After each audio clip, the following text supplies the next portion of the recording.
दर्शक আসসালামু আলাইকুম আমি ডক্টর মোহাম্মদ মাসুম বিশ্বাস কনফিডেন্স ফিজিওথেরাপি সেন্টারের পক্ষ থেকে আপনাদেরকে স্বাগত জানাচ্ছি। দর্শক আমরা বিভিন্ন বিষয়ে আপনাদের গুরুত্বপূর্ণ কিছু তথ্য দেওয়ার চেষ্টা করি যাতে আপনারা উপকৃত হন। আজকে যে বিষয়ে কথা বলবো সেটা হচ্ছে সার্ভাইকাল কলার ব্যবহারের সঠিক নিয়ম। দর্শক আমরা বিভিন্ন সময় ফোন পাই যে কলার কতদিন পরবেন, কলার কিভাবে পরবেন, এভাবে বিভিন্ন সময় ফোনে ব্যাখ্যা দিতে হয়। তো দর্শক প্রথমে আমরা জেনে নেই যে সার্ভাইকাল কলার কাদেরকে দেওয়া হয়। সার্ভাইকাল কলার দেওয়া হয় বিশেষ করে যাদের সার্ভাইকাল ডিস্ক প্রলাপস সবচেয়ে বেশি হয় লাম্বার স্পাইনে, আবার হয় সার্ভাইকাল স্পাইন, অর্থাৎ একটা ঘাড়ে একটা হচ্ছে কোমরে। তো দর্শক এই সার্ভাইকাল ডিস্ক প্রলাপ যারা হয় তাদেরকেই স্বাভাবিক তো সার্ভাইকাল কলার দেওয়া হয়। কেন দেওয়া হয়? যারা এই যখন সার্ভাইকাল ডিস্ক প্রলাপস হয় তখন সারাউন্ডিং মাসেলগুলো পেইনফুল হয়, রেডিয়েটিং পেইন হয়, শিনশিন করে, ঝিমঝিম করে। তখন তার মাথা রোটেশন যদি কোনো দিকে ভাঁজ হয়ে যায়, মাথা যদি ধরে রাখতে না পারে, মাসেলের স্টেবিলিটি যখন ইমব্যালেন্স হয়ে যায়, তখন কি করা হয়, একটা সার্ভাইকাল কলার দিয়ে মাসেলটাকে স্ট্রং করে রাখা হয় যাতে মাথার ওয়েটটা সে বেয়ার করতে পারে, যাতে খুব বেশি তার মুভমেন্টটা যাতে কম হয়, মুভমেন্ট যাতে কমে যায়। এই জাতীয় ক্ষেত্রেই হচ্ছে কলারটা ইউজ করা হয়। তো দর্শক এই জাতীয় ইউজ করার ক্ষেত্রে কিছু নিয়ম আছে, যেমন এর বিভিন্ন সাইজ আছে। যেমন আমার যে কলারের সাইজ, আমার যে ছোটো বয় যাদের ঘাড় চিকন তাদের এক সাইজ, যেমন small size, medium size, large size. এটা হচ্ছে ডিপেন্ড করে পেশেন্ট টু পেশেন্ট। সেই ক্ষেত্রে প্রপার ওয়েতে মেজারমেন্ট করেই আপনার কলারটা ইউজ করতে হবে। এখন কলারটা কিভাবে পরবেন? দর্শক আমরা যদি কলারটা দেখি, যে দেখবেন এটা হচ্ছে সার্ভাইকাল কলার।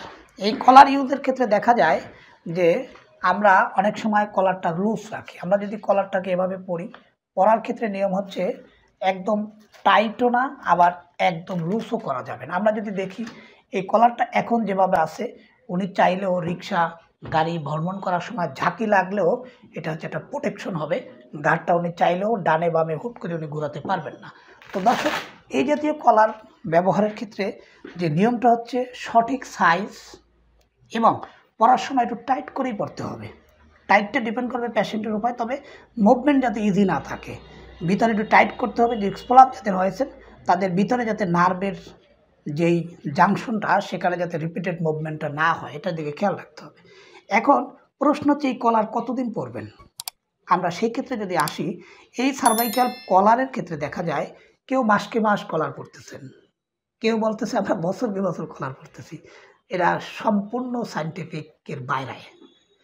আপনার যখনই কোনো প্রবলেম দেখা দিবে, যে ডক্টর সাহেব সাজেস্ট করলেন সার্ভাইকাল কলার, আমি মনে করি যখনই মাসেলটার ব্যালেন্সটা যখন ঠিক হয়ে যাবে, মাসেল যখন স্ট্রং হয়ে যাবে, উনি মাথাটা ঠিকমতো ধরে রাখতে পারতেছেন, ওনার রেডিয়েটিং পেইনটা কমে যাচ্ছে, ঠিক আমি মনে করি এরপরই কলার ব্যবহারটা বন্ধ করতে হবে।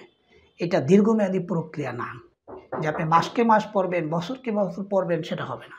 অর্থাৎ যখনই আপনার ইনজুরিটা কারেকশন হয়ে যাবে দেন আপনি কলার বাদ দেবেন। এটাকে মাসকে মাস বছরকে বছর পরার কোনো বিধান নাই। এখন কথা হচ্ছে দীর্ঘমেয়াদী পড়লে আসলে কি হবে, যারা না জেনে মাসকে মাস কলার পরতেছেন তাদের কি হবে? দর্শক আমরা যদি কলারটা টাইট করে এভাবে দীর্ঘমেয়াদী বেঁধে রাখার ফলে কি হচ্ছে, এখান থেকে যে মাসেলের ভিতরে দিয়ে যে নার্ভ, ভেসেল, আর্টারি যেগুলো আছে সেগুলো কি হচ্ছে, চেপে যাচ্ছে, সংকুচিত হয়ে যাচ্ছে। এই যে চেপে যাওয়ার ফলে কি হচ্ছে, এখানে সার্কুলেশন বাধাপ্রাপ্ত হচ্ছে। মাসেলের প্রধান কাজ হচ্ছে কন্ট্রাকশন, রিল্যাক্সেশন। যত মুভমেন্ট হবে মাসেলের কন্ট্রাকশন হবে, রিল্যাক্সেশন হবে। যখনই মুভমেন্ট কমে যাচ্ছে তখন মাসেলের কন্ট্রাকশন, রিল্যাক্সেশন কমে যাচ্ছে, ফলে মাসেলের যে নিউট্রিশন সাপ্লাই সেটা বন্ধ হয়ে যাচ্ছে। ফলে কি হচ্ছে, মাসেল উইকনেস হচ্ছে। ফলে রেজাল্ট কী হবে, আস্তে আস্তে মাসেলগুলো ডিজেবল হয়ে যাচ্ছে। তো সুতরাং দর্শক এই জাতীয় কলার পরার ক্ষেত্রে সঠিক বিধান হচ্ছে যখনই আপনার ইনজুরিটা প্রোটেক্ট হয়ে যাবে, যখন ইনজুরিটা রিকভারির দিকে যাচ্ছে তখনই আপনি কলার বাদ দেবেন। যখনই বাসায় কাজ করতেছেন ঘন্টার পর ঘন্টা, বাসায় টিভি দেখতেছেন, বাসায় কাজ করতেন, অ্যাক্টিভ ডেইলি লিভিংয়ের যত কাজ সেগুলো চলাকালীন সময়কে আপনি কলার পরে থাকবেন? অবশ্যই না। আপনি যখনই বাইরে বের হবেন, আপনি যখনই বাসে উঠবেন, রিক্সায় উঠবেন, তখনই আপনি কলারটা পরবেন। আপনি বাসায় ঢুকবেন, আপনি খুলে রাখেন, খাওয়ার সময় কলার খুলে রাখেন, গোসলের সময় খুলে রাখেন, ঘুমানোর সময় প্রশ্নই আসেন, আপনি কলার খুলে রাখবেন। তো দর্শক এই জাতীয় কলার ব্যবহারের ক্ষেত্রে সঠিক নিয়ম ব্যবহার করা উচিত। অন্যথায় যে রোগ কারেকশন করতে যাচ্ছেন তাতে হিতে বিপরীত হয়ে আবার অন্য রোগের সৃষ্টি হচ্ছে। তো দর্শক আশা করি ভিডিও থেকে উপকৃত হবেন। আর পরবর্তীতে আমরা অন্য কোনো টপিকস নিয়ে আসবো। যাদের এই টপিকসগুলো ভালো লাগে, আমরা বিভিন্ন সময় টপিকস দিই আপনাদেরকে, ভালো লাগলে লাইক, কমেন্টস এবং শেয়ার করবেন। যদি কোনো কিছু জানার থাকে, প্রশ্ন থাকে, অবশ্যই কমেন্ট বক্সে আমাদেরকে জানাবেন, আমরা প্রশ্নের উত্তর দেওয়ার চেষ্টা করব।